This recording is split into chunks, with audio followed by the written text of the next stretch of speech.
Hey guys, I come to you from a different location in this video. I am staying with my parents for all of December and probably about half of January. I arrived here in very late November, and we were very safe about my coming. I was tested twice before I left and after I came, so we were cautious and everything, and we're not having any big gatherings or anything like that. So don't be too concerned about my being safe here. I feel, in fact, more safe here than I did in Iowa. My parents live in New York, which is a much safer state than Iowa right now, and so I do feel safer here, and I'm just sort of self-isolating at my parents' house, and that's doing me quite some good. And I thought that while I was here, in the house I grew up in, I would find some of the books that I read and loved as a kid, and just talk a little bit about them. Now, I have mentioned in previous videos that I wasn't much of a reader as a kid, and I definitely wasn't a bookworm as a kid. I didn't always have a book that I was reading. No one would have, I think, pointed me out as like a big book person when I was young. I felt like I didn't have the attention span for books. I feel like I had the willpower to commit to an entire book, and yeah, that was my biggest problem. But when I came across a book or a series that really did grip me, then I would read it, and I enjoyed quite a few of those books that I read. And so to say that I didn't read at all as a kid would be wrong, but I just wasn't a devoted reader. I read occasionally when a book that really struck my fancy crossed my path. And there are a couple series I'm going to talk about that I got really into and I read a lot of books from. But to start with, my main reading as a kid, which was not books that you read cover to cover, because again, I had a problem reading books cover to cover, and so a lot of the books that I read were kind of encyclopedias, kind of things that you didn't have to read from cover to cover and weren't really written to be read from cover to cover. And the first category of those was books about dinosaurs. So I was super into dinosaurs as a kid. Like, I wanted to be a paleontologist. Literally wanted to be a paleontologist until about the age of 15, when I started to get more interested in history and the humanities and so on. But yeah, I was just a dinosaur nut as a kid. I knew so many names of different dinosaurs. I knew, all the different categories of dinosaurs, all the different periods in dinosaur history. I was so into dinosaurs. And these are two examples of sort of encyclopedias of dinosaurs that I looked through. This one is the Time Life Guide to Dinosaurs, and this one is just Dinosaurs, the Complete Guide by Steve Barker. So they're both pretty similar. So you have a painting or drawing, and obviously the name, and then some basic information. How big they were, when they lived, where they lived, and then just some basic information about their lifestyle. It'll categorize them by their whether they were a theropod and what family of theropod they were in or something like that. So yeah, it'll just be pictures and some very basic information, and that's basically the whole book. And this one is basically the same, but it's a bit higher quality, I would say. So yeah. So I know I bought this at a museum at some point. Well, I didn't buy it. My parents bought it for me. I didn't have money at that point. Yeah, so anyway, it's basically the same thing, and you can see I really liked this one because it had to be reinforced with duct tape. In fact, I think the spine completely broke off of this book, and that's why this is here. So yeah, I was really into the dinosaur encyclopedias as a kid. And the second kind of sort of encyclopedia that I like to read, which I got more into in middle and high school, were about history. I actually was kind of a history buff in high school, but I was more of a watcher of documentaries than I was a reader of big books. One proper book that I did read, which I don't have here because it's actually a book that I still keep in my apartment, is Islam, A Short History by Karen Armstrong, which is just a really slim book, kind of a overview of history from the founding of Islam to the modern day, which I don't know, I think the book was published in the 90s, so it would have been up to the 90s. And that was one of the few proper books of history that I read, and I actually read it twice. I really liked it, and it blew my mind because I knew nothing about Islam up to that point, and I thought it was so fascinating. So that's another book, but I don't have it with me. But most of the history I read was in things like this, and so this is Encyclopedia of World History. And so again, it's similar to the dinosaur books. You'll just get some drawings and some very basic information. So this is about the reign of Louis XIV in France. And Pacific voyagers. So this is peoples in the Pacific. I'll just move forward a little bit. We have World at War. So I think this is World War I. And yeah, again, just very basic, broad information on each thing. And I love to poke through this. There were different entries. There were always my favorite entries in books like this that I returned to over and over again. I don't think I could remember all of them. But in the Dinosaurs, I would always return to the theropods like T-Rex and Carcharodontosaurus and animals like that. And in this one, I know I love to read about the Khmer Empire in Cambodia. I thought that was a very interesting I thought that was a very interesting period. And I also like to read about like China and Charlemagne for some reason. So yeah, this was a big one, but then I also have Great Empires and Discoveries, which again, kind of the same thing, illustrations, very broad information about various things. I actually don't know how deeply I got into this one as a kid, but I know that I did look through it as a kid, but not as much as the green one. This one was definitely the biggest history book for me, but this was another one. And then here I also have the Visual Dictionary of Ancient Civilization. This is a similar thing about ancient Rome. And then finally I also have this. This is Warriors, All the Truth, Tactics, and Triumphs of History's Greatest Fighters. And so this is sort of a book about all the greatest sort of warrior classes from throughout history. You have the Spartans, right? Let's see, the Celts. There's the samurai. So yeah, again, very basic information. And I mean, you can look at this thing. I mean, any respectable booktuber could read this in like an hour. But I had fun poking through that. And then another kind of encyclopedia that I liked to look through as a kid was this. So this is Junior Worldmark Encyclopedia of the Nations. And this isn't a complete set. This is volumes 2, 4, 6, and 9. I think I found these at a library sale once when I was younger. And so these are, kind of what that title would entail. Just has an entry on every nation in the world. And the books were published in 1999, so it's sort of out of date. Some countries have emerged since then, but you have like, here's Iran, and then you'll start off with the capital, the flag, monetary unit, weights and measures, and various holidays that are important in that country. And then, you'll have location and size, topography, climate, plants and animals, environment, population growth, migration, ethnic groups, languages spoken in the country, the religious makeup of the country, transportation, a little bit of history, information about the armed forces, political parties, the government. You'll have sort of graphs about economic growth like that. And yeah, I mean, all sorts of information. And I loved books where I could just get little tidbits of information that I found interesting, little statistics that I thought were intriguing. And these were treasure troves of that. But they're probably out of date by now, so I wouldn't recommend them. Actually, I don't know how many of the books I'm talking about here I would necessarily recommend. And then similarly in that vein, I also really liked to look at books about world religions. I actually had one specific encyclopedia of world religions that I just carried around like a Bible. I was just addicted to it.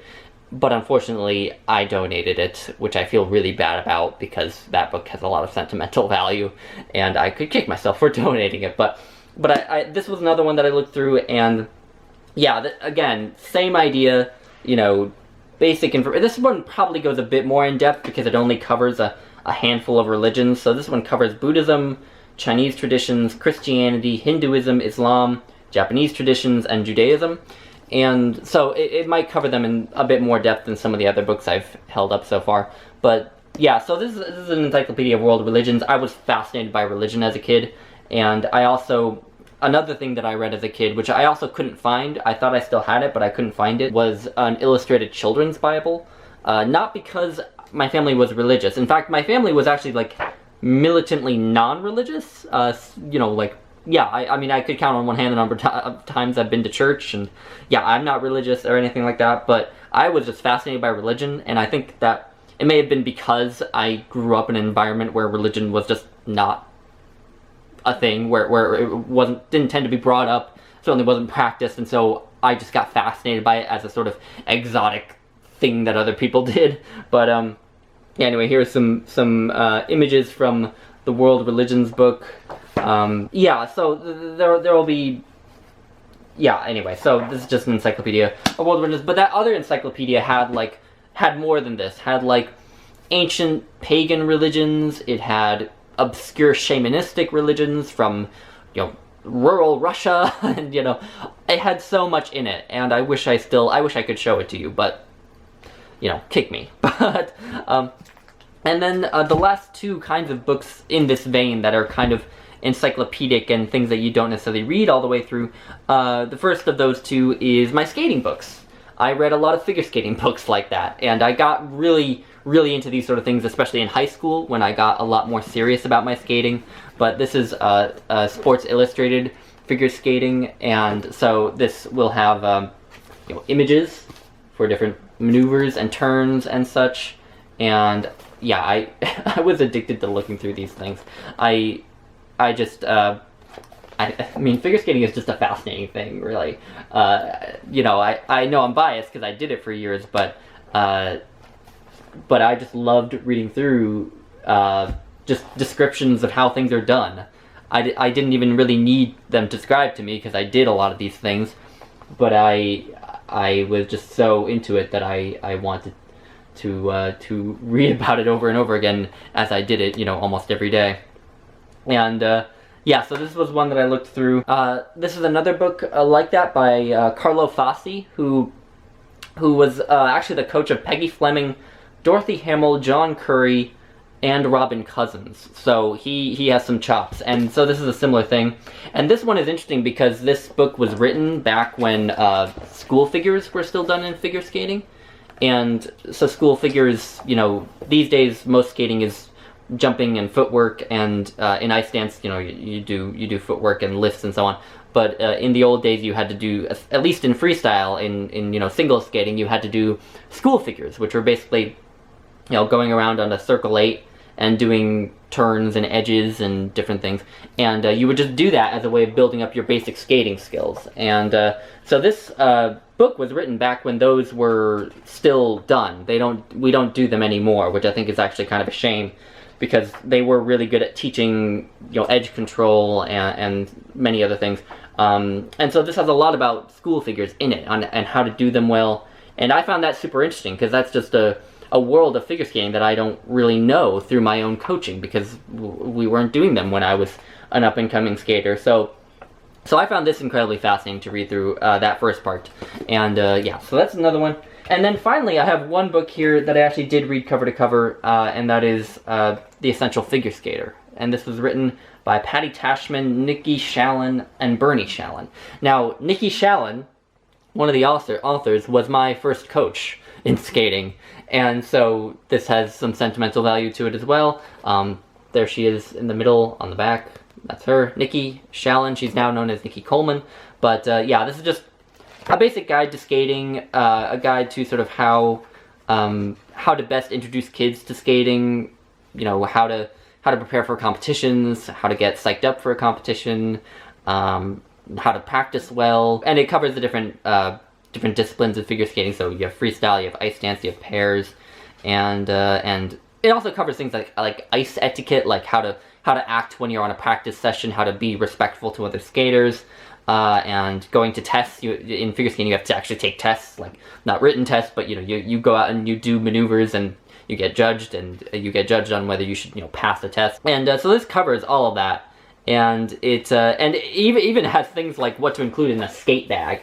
Every skater has their skate bag where they have their skates, their soakers, their towel to dry off their blades, pads if they need it for their foot in their skate.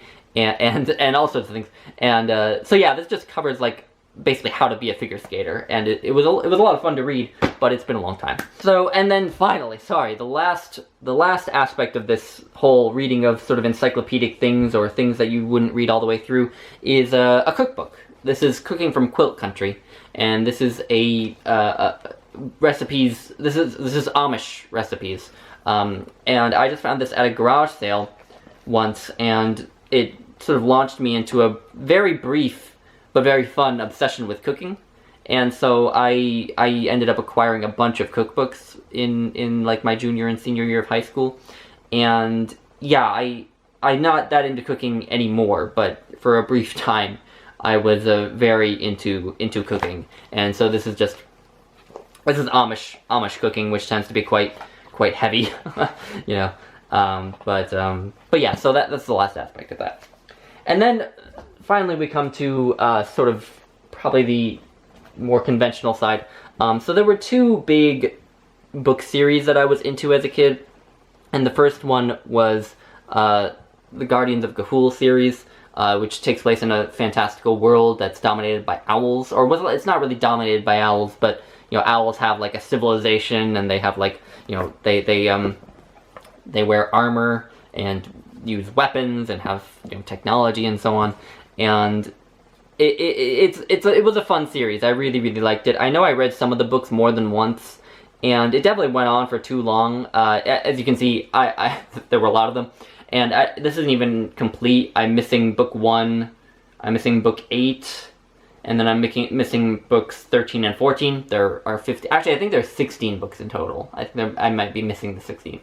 I think I stopped. I don't think I actually ever read this one, the 15th, because I think I got bored by that point. I think really the series should have stopped after the 6th one, but yeah, they're just kind of adventure fantasy stories. They were a lot of fun for me, and they kind of center on this sort of order of owls called the Guardians of Ga'Hoole, who all converge on this one big tree where they all live, called the Island of Hoole, and they're like the guardians of the owls, and you know, they protect the world from evil people. And yeah, so the first 6 books were a pretty good read. The other ones, I would say, are a little hit or miss. Some of them are good, but I think the first 6 are the most worth reading.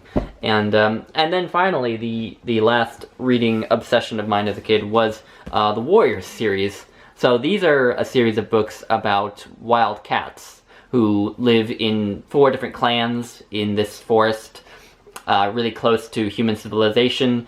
And there's Thunder Clan, there's River Clan, Shadow Clan, and Wind Clan. And there are a ton of books in the Warriors series. They're divided into sort of groups of 6. So the first 6, I think, are now referred to as the beginning of the prophecies or something like that. But when they were first published, they were just Warriors, because I don't think the authors knew that there were going to be many series. But the author is Aaron Hunter, who's actually 3 different people who write under a pen name together. And yeah, the first series of 6 books is about this house cat named Rusty, who is sort of taken in by Thunder Clan, a clan of cats, and is sort of trained by them how to be a wild cat and how to be a warrior. And that series is really good. Sorry, this is actually the first book. That series is really good, the series of first 6 books. I think the second one was pretty good too. That one was, I think, called The New Prophecy. But from there on, they kind of went downhill, but I kept gobbling them up beyond that. I think there were maybe 4 or 5 series that I ended up reading in it. I have some of the other books right here from those series, and I won't go through every one, but you can see I bought some of these in hardcover. So I loved this series so much that I literally would go out and buy them the day that they were published. So when everyone else was reading Harry Potter, this is what I was reading. And these books are just like, these books are, I think the first series is really good. They're really dark and violent. Like, literally, there is a description of a cat bleeding to death in one of the books. And, you know, so you know, I guess that tells you something about who I was as a kid. But, yeah, and occasionally there would be single books, standalone books published, like this one, Firestar's Quest, which is probably the longest book that was ever published in the series. But, so the Warriors series was big, the Guardians of Ga'Hoole series was big. Those are probably the 2 big series of like fiction that I read when I was a kid that I loved. And it would be interesting to reread some of them and see how they hold up, you know, as kids' books, you know, reading them like as kids' books, obviously. I wouldn't judge them like I would judge most adult fiction. But it would be interesting to reread them. Maybe I will at some point. But that is really all. I hope this was enjoyable. I just wanted to chat a little bit about these books because I thought it would be fun, and it was interesting going down memory lane a little bit for me. And I do think it might be an interesting project to try to reread at least the first 6 books of the Guardians of Ga'Hoole and the first 6 books of the Warriors series at some point. So I'll see if I can get around to making that a little reading project for myself. But yeah, let me know what you think of any of these books or anything else, and I will let you all go, and talk to you later.